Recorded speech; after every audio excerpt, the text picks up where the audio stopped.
care about state inspection. That's not what we discussed. That's not what I prepaid somebody for.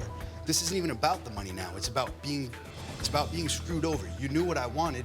We have the plaintiff here, Manuel Soares, is suing the defendant, Wesley Redman, for $250 for what you say is a botched car repair job. Okay? Go ahead. I had Mr. Redman do work for me before, welding work. Yes. I know all about cars. I can fix a lot of things. I just need a repair manual, and I have all the tools and whatnot. Oh, good. So anyway, I had him weld my exhaust. He did a really good job on that. The patch came out really nice. It was fully welded all the way around. No leak. It's still good. Yeah. This job came up. I needed some more welding done. I explained to him 5 different times, 5 different ways, exactly what I wanted. I paid to have the rot cut out of the vehicle and a patch welded into the vehicle, not tack welded, effectively riveting it.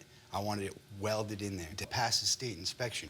I don't understand how there could have been any miscommunication. Well, how was it done?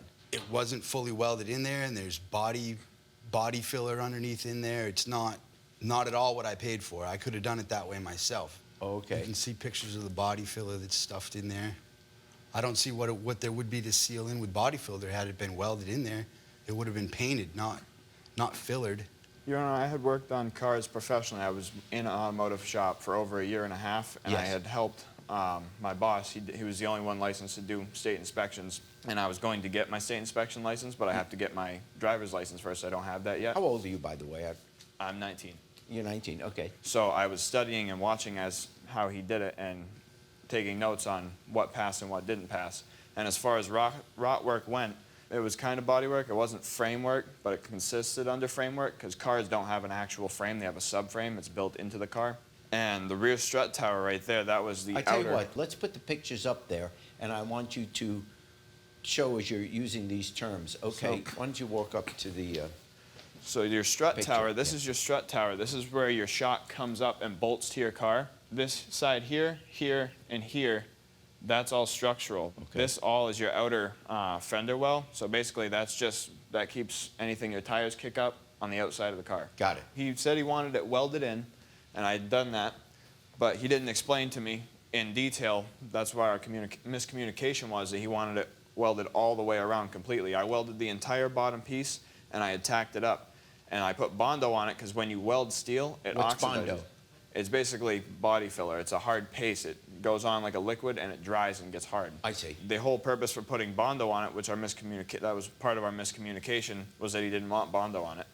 And to pass New Hampshire state inspection, the weld has to be sealed. If it's not welded all the way around, you can seal it with Bondo because if it is not sealed, emissions from the exhaust can get up into the cab. So that doesn't meet state standards, right? Yes. Our verbal agreement had nothing to do with what passes state inspection. I could have took a pop rivet gun and pop riveted a piece of steel in there and put Bondo over it myself, and it would have cost me $40, not $250.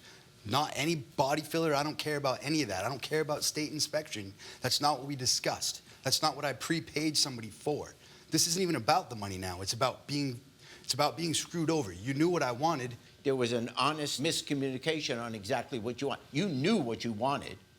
He didn't get the correct message, apparently. He had texted me about this, and he was not happy about it, which I could tell. Yeah. And he needed the car. I wasn't fully finished with the car. He had given me $500 up front to do $250 for each side. So he's seen it. He didn't appreciate it. And he needed the car for work. And I told him, basically, I'll get this one side done. I'll give you $250 for the other side that I hadn't got done. I'll give you that back so you can get back and forth to work because he needed the car for work for that week. Right. And I had told him that after this week, potentially next week or the week after, I'll be available. If you want to drop it back off to me, I'll fix it and make it exactly how you want it for no additional charge. He didn't cut any of the rot out of the vehicle. How can you miscommunicate? Cut the rot out of the vehicle. What is there to miscommunicate on? Well, we had never talked about cutting the rot out of the vehicle. He simply told me he wanted patches welded in. Okay. The correct way to weld patches in is to cut the rot out. And I know I said to Okay. it's like cancer. If you have cancer in your arm and you don't cut your arm off, it's going to go up your arm and get to the rest of you. So I paid money effectively for nothing. Your Honor, I had agreed in Exhibit F, I did agree to that he would have him come back and I would fix it for him free of charge, and we would talk it over and I would show him, basically get it done for him exactly how he wanted it done. And instead of bringing it back to me like we had agreed upon beforehand when he first took the car, I woke up the next morning after he took the car with a threatened him threatening to take me to court over this, and I didn't understand why. I was really pissed off that I counted him as a friend, and I was trying to help him out. This job to do it in a shop professionally is anywhere from $1,200 to $1,500, and I knew he didn't have a lot of money at the time, so that's why I'd offered to do it cheap for him. I did not want to do the job. I just wanted to help out a friend, and I didn't have a lift to do this job. This is up under the car. Yeah. I didn't have a lift to do this job. I was doing this in the dirt on my back, trying to help a friend out. Sure. I just felt like he didn't keep his word to me, is what it felt It's like. not, okay.